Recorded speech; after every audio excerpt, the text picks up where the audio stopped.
Sinusubukan pala nakin na mag voice over na nakatagalog, pero alam ko sa sarili ko na di ko makakaya ko. Pero kung ayaw nyo, ayaw ko rin.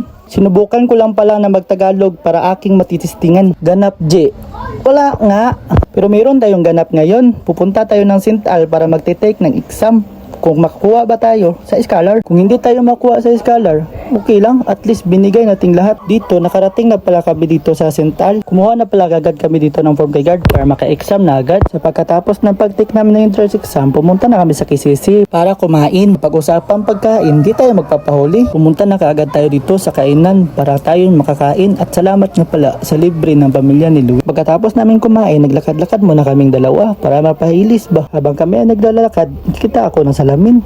Siyempre, outfit check muna tayo dyan. Habang kami ay naglalakad, naisipan naming dalawa na bumili kami ng damit para mayroon kaming madala, pauwi. Pagkaganda ng pagkamaayo na nga mo pagdesisyon po dara nga mo palit og damit. Sale pala sila ngayon, kaya ano pang inintay nyo? Pumunta na agad kayo ngayon sa KCC. Dito si Luwin, pinabalik niya man sa taas ng elevator. Dito nakapili na kami ng damit na kami susuotin at gamitin kung susuotin sa okasyon na dapat suotin. Dahil kami ay napagod sa aming paglakad-lakad dito sa mall, naisipan namin magmerinda muna bago umuwi para mayroon ng laman ng tiyan ba. Kapag kayo ay nakatikim siguro dito, makaingon ng yug ka nga. Pagkasarap pa, uy. Dito na nagtatapos ang Tagalog version. Pero last na ni, di na ko mo sa